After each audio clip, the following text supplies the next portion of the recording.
queria compartilhar com os irmãos, a partir de Atos, capítulo 1, verso 8. É um texto muito conhecido, mas a gente queria compartilhar com os irmãos a partir desse texto. Atos, capítulo 1, verso 8, diz o seguinte: mas recebereis poder ao descer sobre vós o Espírito Santo, e sereis minhas testemunhas, tanto em Jerusalém, como em toda a Judéia e Samaria, até os confins da terra. Vamos ler todos juntos? Mas recebereis poder ao descer sobre vós o Espírito Santo, e sereis minhas testemunhas, tanto em Jerusalém, como em toda a Judéia e Samaria, e até os confins da terra. O contexto desse texto, né, Jesus estava para voltar para os céus, e os discípulos, então, eles perguntam para Jesus, no verso 6, né, quando que ele restauraria o reino de Israel. Provavelmente a cabeça deles ainda estava pensando em algo político.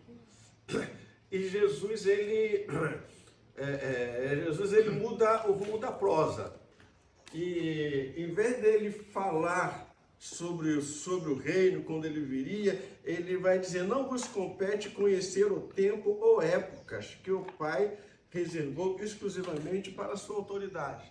Senhor, quando que o Senhor vem? Já no passado eles já tinham discutido lá já no passado eles já tinham discutido quem seria o maior, quem ia sentar à direita, quem ia sentar à esquerda. E Jesus sempre travou. E agora, quando Jesus está pronto para voltar para o céu, eles de novo se preocupam. É o seguinte: como é que vai ser o negócio? Como o Senhor vai instaurar o reino de Israel? Se o Senhor vai instaurar o reino de Israel, a gente quer saber se a gente vai sentar na janela ou não. E Jesus viu: olha, é o seguinte, isso não é problema de vocês, não se mete nisso. Isso é problema do Pai. E aí então ele vai dizer: mas recebereis o poder ao descer sobre vós o Espírito Santo, e sereis minhas testemunhas. Eles estavam preocupados com o reino, estavam preocupados com o futuro, e Jesus chama eles para o presente.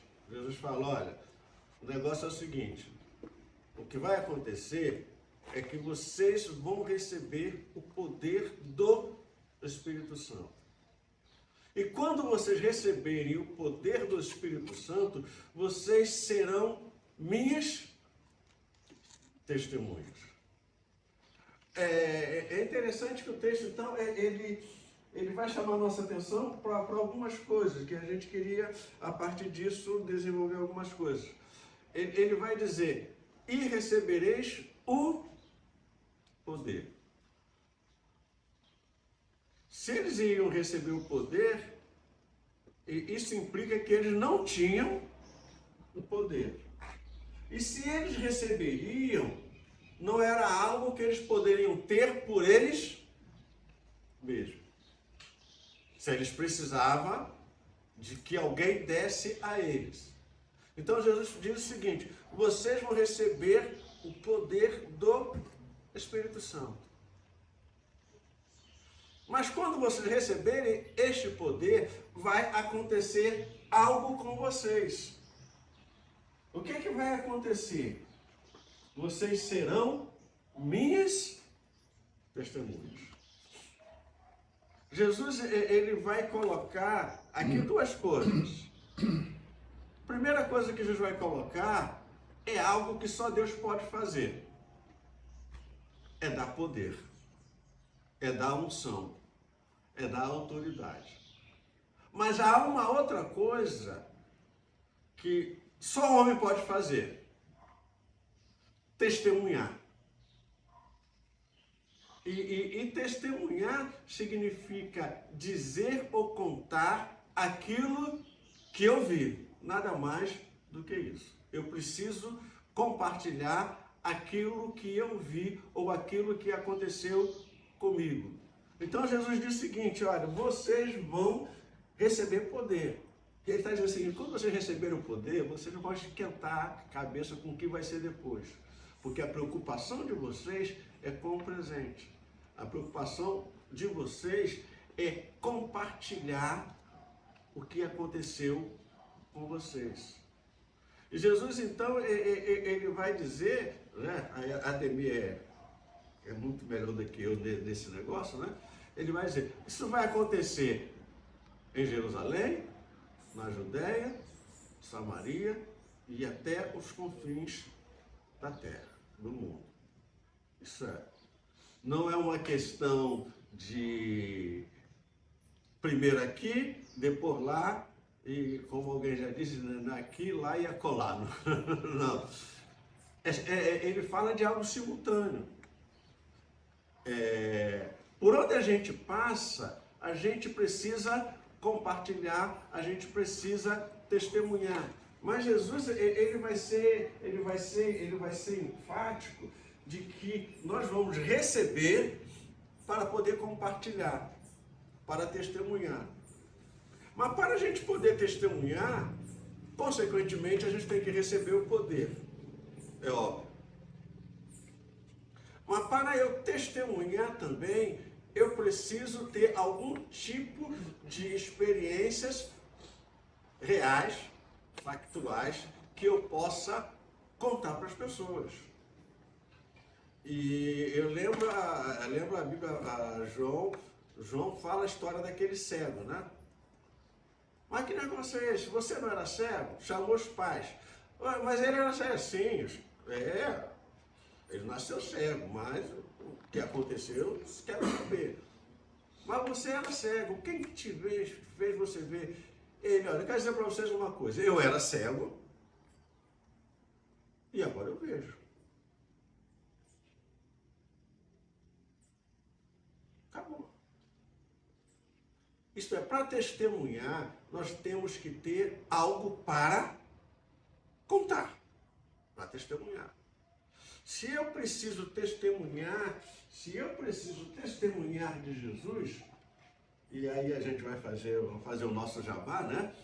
Dia 6 de julho, lá em Jardim Esperança, a gente vai ter um workshop falando, ensinando justamente isso, a evangelizar usando as mãos. Mas por melhor que seja a técnica, se eu não tiver tido uma experiência, a pessoa vai perguntar: tudo bem, isso é muito bonito, mas o que aconteceu com você? Não, é o seguinte, olha, o meu pai era crente, minha mãe era crente, o pastor, ele parece crente. Mas e você? Como a Ademir contou, né? Pô, você não sabe nem o caminho da igreja, como é que você quer saber o caminho do céu? A gente tem que ter a experiência. Entendeu? Mas o fato é que as coisas elas vão acontecer a partir desses dois pontos fundamentais. Nós precisamos ter o poder do Espírito Santo. Porque quem faz a obra é o Espírito Santo. Quem muda o coração é o Espírito Santo. Quem atrai as pessoas à igreja é o Espírito Santo. E eu costumo orar, e quando eu oro, eu falo para Deus assim: olha, assim como o Senhor fazia na igreja primitiva, que o Senhor acrescentava dia a dia, faz o mesmo hoje. Porque não adianta a gente pregar sem o poder do Espírito Santo. Não vai ter resultado. Mas Quem vai trazer vai ser Ele. Porque é o Espírito Santo que convence o homem do pecado, da justiça e do juízo. E por isso eu falo, se a gente não atrapalhar Deus, ele já está ajudando pra caramba. Quanto menos a gente atrapalhar, a gente já está fazendo um grande favor, um grande favor a Deus. O Congresso de Lausanne, ele vai dar a definição de evangelismo, de evangelização, né? É compartilhar o Evangelho no poder do Espírito Santo, deixando os resultados com Deus. Então, a minha função, o meu chamado não é converter, nem convencer ninguém. O meu chamado é simplesmente compartilhar. Mas eu tenho que fazer isso no poder do Espírito Santo. E Jesus vai dizer que Deus nos dá esse poder. Agora, Deus nos dá este poder do Espírito Santo, mas para que eu tenha este poder, eu tenho que buscar de Deus esse poder. Então, eu tenho que testemunhar, é a minha obrigação. Mas se eu quero testemunhar com eficiência, eu preciso receber o poder para fazer isso. Mas para eu receber esse poder que Deus dá, Ele diz que eu tenho que buscar isso dele. O que significa que, na verdade, a gente vai depender 100% de Deus. Então, quando uma pessoa se converte, eu não tenho nada a ver com isso. Quando ela não se converte, eu também não tenho nada a ver com isso. O que eu tenho que fazer é fazer com eficiência, com capacidade, no poder do Espírito Santo. Paulo, a história de Paulo é uma história muito interessante. Paulo foi para Corinto e chegou lá em Corinto, né? Ele ficou atribulado com aquela turma lá, né? Chamaram ele lá, ele foi lá para a Grécia, né? Melhor dizendo, ele atribulado com aquelas filosofias doidas, né? E ele começou a falar e chamaram ele para ir no Areópago. E ele pregou lá. Depois dele pregar lá, se converteu em uma meia dúzia de gatos pingados. E de lá ele foi para Corinto. E é interessante que Paulo vai dizer o seguinte, Paulo pergunta para Corinto, ele vai dizer o seguinte, que o Evangelho é esse poder de Deus que muda a vida das pessoas. Mas ele vai dizer, eu decidi nada saber, a não ser pregar Cristo crucificado no poder do Espírito. Por quê? Paulo foi pregar na Europa e usou filosofia pura. E foi um fracasso. E ele descobriu que o reino de Deus funciona diferente. É o poder de Deus que muda o coração das pessoas. Converteu lá, dois lá, 3.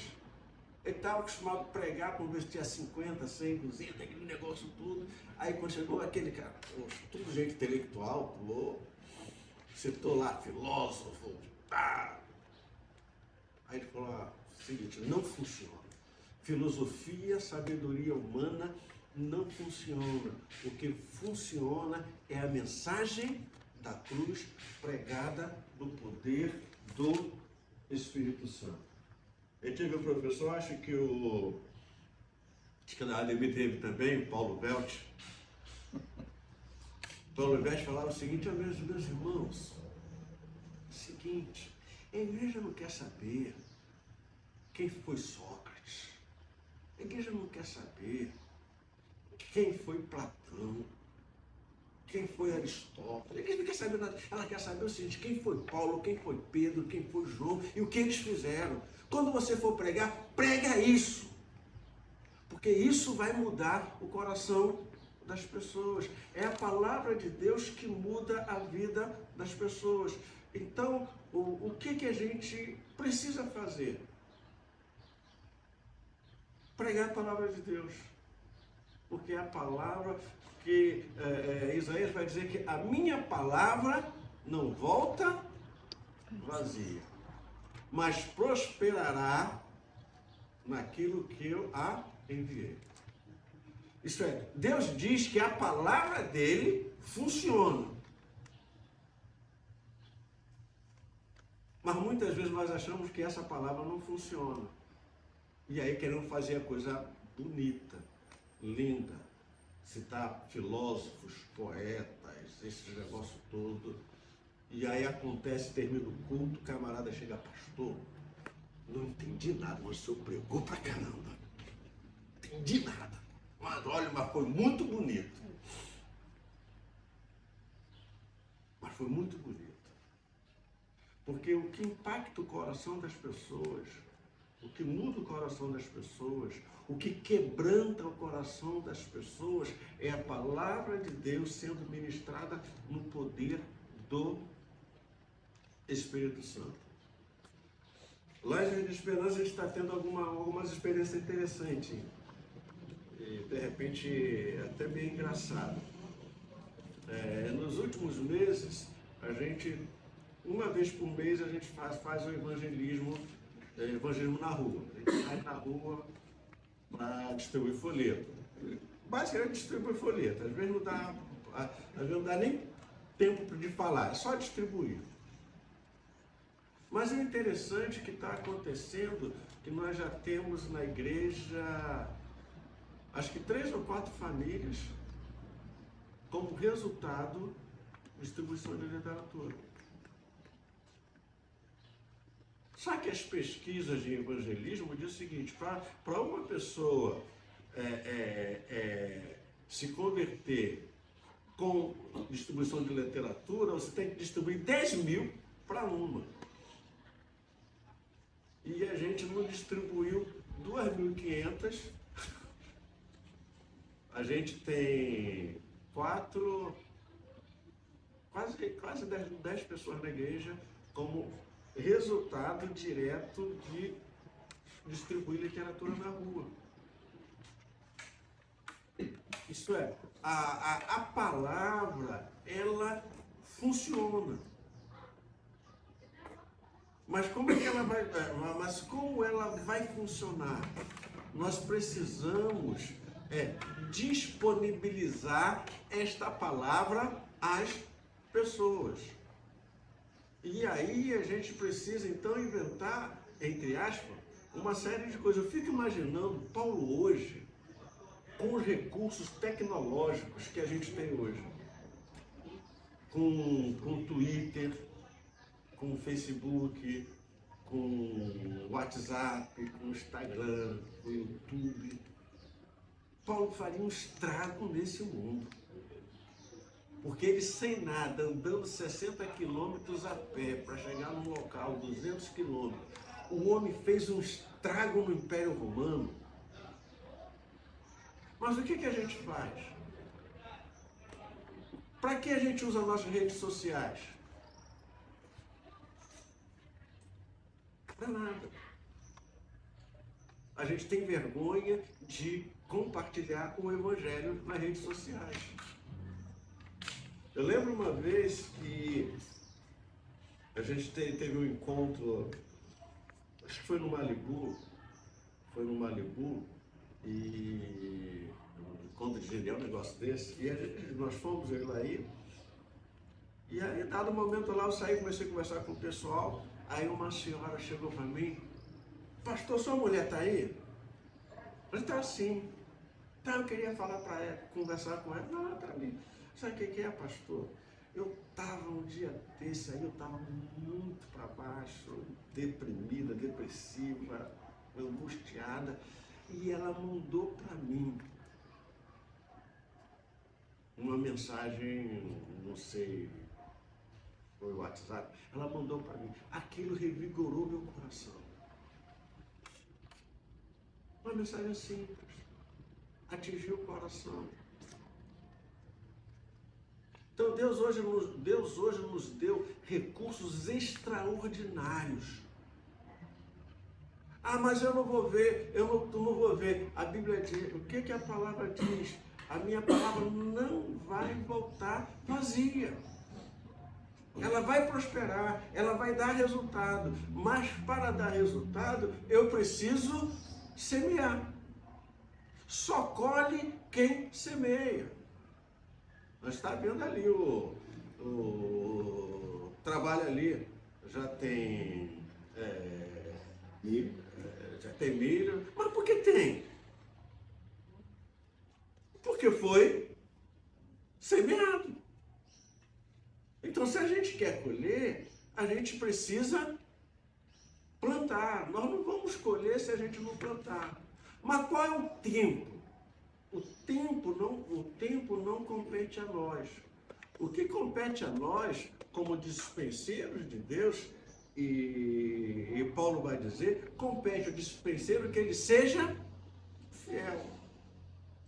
Nós não estamos no reino de Deus para resultados. Nós estamos no reino de Deus para fidelidade. Eu tenho que ser fiel.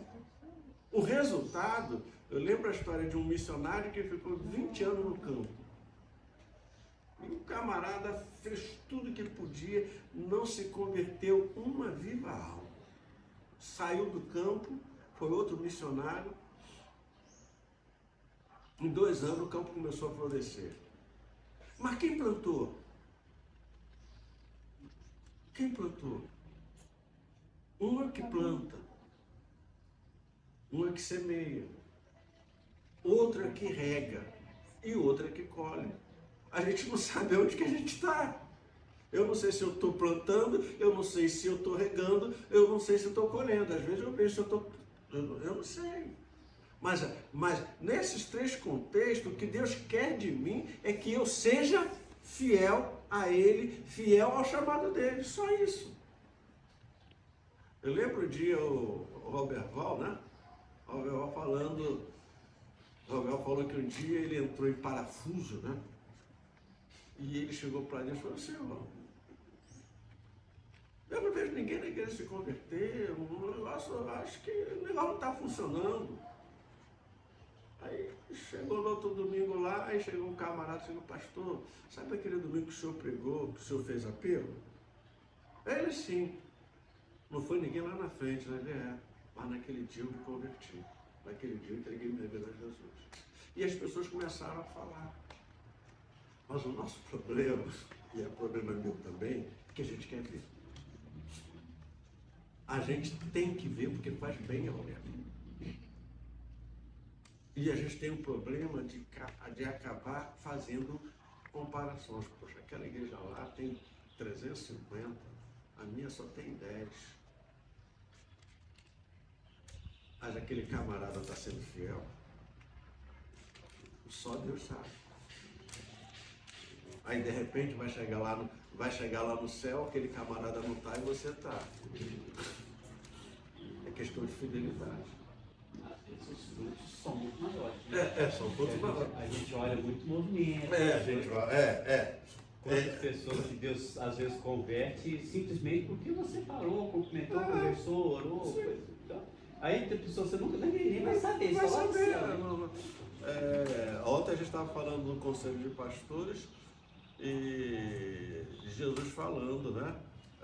Que eu falei que acho que é uma das palavras mais duras que tem na Bíblia, quando Jesus diz, não te conheço.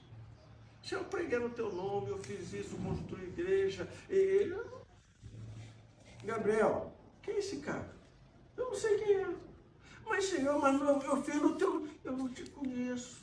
Eu não sei quem é você. Eu não sei. Abre a lista aí do livro aí. O nome dele não está aqui não. Apartai-vos de mim.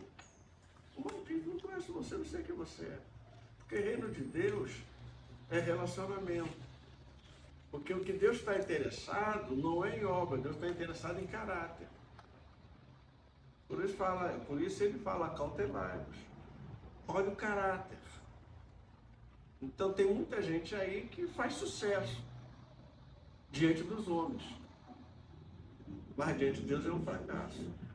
Porque o que Deus quer é fidelidade a Ele e ao ministério, àquilo que nós fomos chamados. Mas como é que tudo isso acontece? Aí a gente volta lá primeiro, novamente, lá em Atos 1:8. Você vai receber poder para testemunhar. Uns vão levar 250.000. Outros vão levar 50. Mas você vai ter poder para testemunhar, porque quem faz a obra é o Espírito Santo. E, consequentemente, muitas vezes a gente não vai ver. Eu lembro uma vez em Cabo Frio, tinha uma senhora que começou a frequentar a igreja, né? Ela frequentou a igreja durante 3, 4 meses. Desapareceu. Aí um dia, saindo da igreja, passando na porta da igreja, tá a mulher passando, minha irmã, tá. Minha irmã, o que houve? Você desapareceu? Não, pastor, sabe o que é? É que eu era da igreja tal, eu estava com problema lá, um monte de problema, também estava cheio de problemas pessoais, e eu vim para cá, comecei a frequentar aqui. Aqui Deus me tratou, Deus me curou. Aí eu voltei para a minha igreja. Eu falei, obrigado, Senhor. Obrigado, Senhor. Ela estava doente, de problema, foi lá para a igreja, foi tratada, foi curada, ficou boa, sadia, voltou de novo. Fazer o quê? Se Deus chamou a gente para essas coisas, a gente vai fazer o quê? Mas qual é a nossa, vamos dizer, a nossa missão? Qual é a nossa função? Qual é o chamado que Deus nos deu? Testemunhar do Evangelho no poder do Espírito Santo. E para fazer isso, eu tenho que ter o poder do Espírito Santo. Quem dá esse poder é Deus. Então eu preciso buscar de Deus esse poder do Espírito para me capacitar a fazer a obra dele. E quando eu recebo esse poder e sou capacitado a fazer esta obra, quando vem os resultados, não é honra nem glória minha. Porque quem me capacitou para fazer não fui eu. Não pode fazer igual Herodes, né? Tomar glória e de repente vem um vermezinho lá e Deus usa uma agulha, né? Quando a gente começa a se encher, ele vem, fura o balão e a gente murcha. Então, o que nós precisamos? Primeiro, isso funciona para qualquer lugar. A gente precisa do poder do Espírito Santo. Nós necessitamos, nós carecemos. Não tem como fazer a obra do Senhor sem ter essa unção do Espírito. Segunda coisa que a gente precisa fazer, então, é sair para semear. Qual vai ser o tamanho da minha igreja? Não sei. Mas, ao mesmo tempo, eu preciso aprender a sonhar grande. Quando a gente quando a gente tinha o nosso seminário, uma vez dando aula para os seminaristas, teve um seminarista que falou, olha, o meu grande sonho é virar pastor e ter uma igreja de 30 membros no interior do Rio de Janeiro. Eu virei para ele, meu irmão, deixa eu fazer uma pergunta para vocês. Se vocês pedirem a Deus uma igreja de 30 membros, Deus pode dar? Claro, pastor. Se vocês pedirem uma igreja de 30.000 membros, Deus pode dar? Lógico. Então, eu vou pedir de 30.000. Posso até não ter, mas eu vou pedir a de 30.000. É melhor chorar por ter tentado e não conseguido do que chorar por não ter tentado. Já que eu posso escolher, eu quero uma igreja de 30.000. Acabou. Mas Deus vai dar, não vai dar? Não, esse é o problema dele. Mas ele sabe que o meu coração quer isso. Mas, pastor, uma igreja de 30.000 membros é muito trabalho. Mas você também vai atingir muito mais gente. Se você tem uma igreja de 30.000, significa que você está atingindo pelo menos 120.000 pessoas. Se você tem uma igreja de 30 membros, você está atingindo 120 pessoas. vou receber? Não. É Deus que faz. Mas se eu também não sonhar, não desejar diante de Deus algo que seja grande, Hudson Taylor, sonhe grandes coisas. Ademir que é bom nisso. Sonhe grandes coisas. Espere grandes coisas de Deus para sua vida. Faça grandes coisas. Faça A gente sonha grandes coisas. A gente espera grandes coisas. Mas a gente não faz coisas grandes. Porque vai ser proporcional também o tamanho da nossa fé. Como alguém um dia falou, Deus tem tamanho? Aí a pessoa falou, não. Sim, Deus tem tamanho. Qual é o tamanho? É o tamanho da sua fé. O tamanho de Deus é o tamanho da sua fé. Porque você vai conversar com alguém, você conversa, cara, Deus pode tudo. Deus pode curar, libertar, transformar. Mas você vai conversar com outro, Deus não pode fazer nada. Diz até que Deus nem fala mais hoje, né? Que Deus não faz mais nada hoje. Acabou. É do tamanho. Nós temos um Deus grande, um Deus poderoso, que faz coisas grandes e que nos ungiu, quer nos ungir, quer nos dar poder do Espírito Santo para fazermos coisas grandes para Ele. Aquele que crê em mim fará obras maiores do que eu. Não foi eu que disse. E eu entendo que Jesus não é mentiroso. Se ele diz que é possível fazer grandes coisas, ele não é mentiroso. Então, ou eu acredito nisso ou não.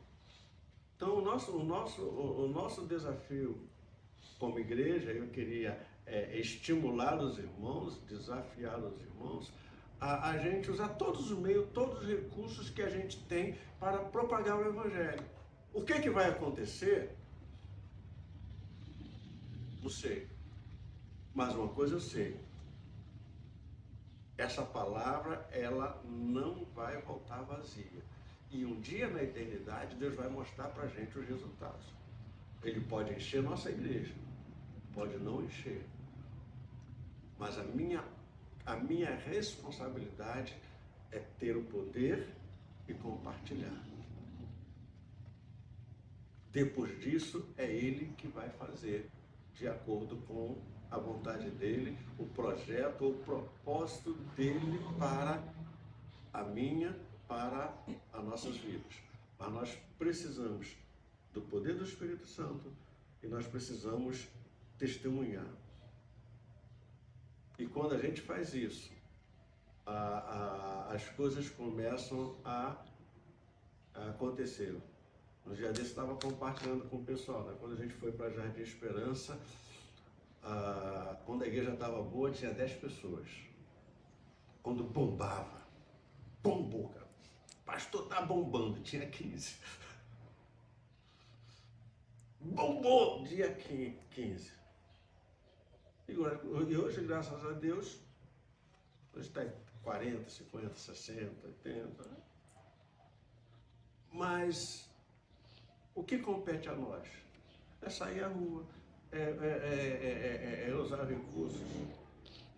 Tem gente aí que fica chateada que todo dia recebe uma mensagem minha. Tem. Um dia vai acontecer.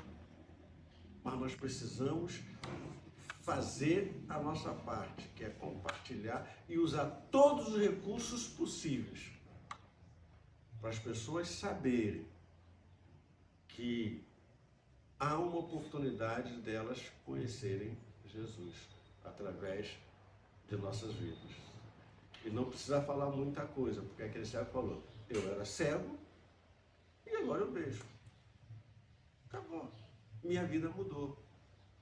E isso que as pessoas querem ver hoje. Amém?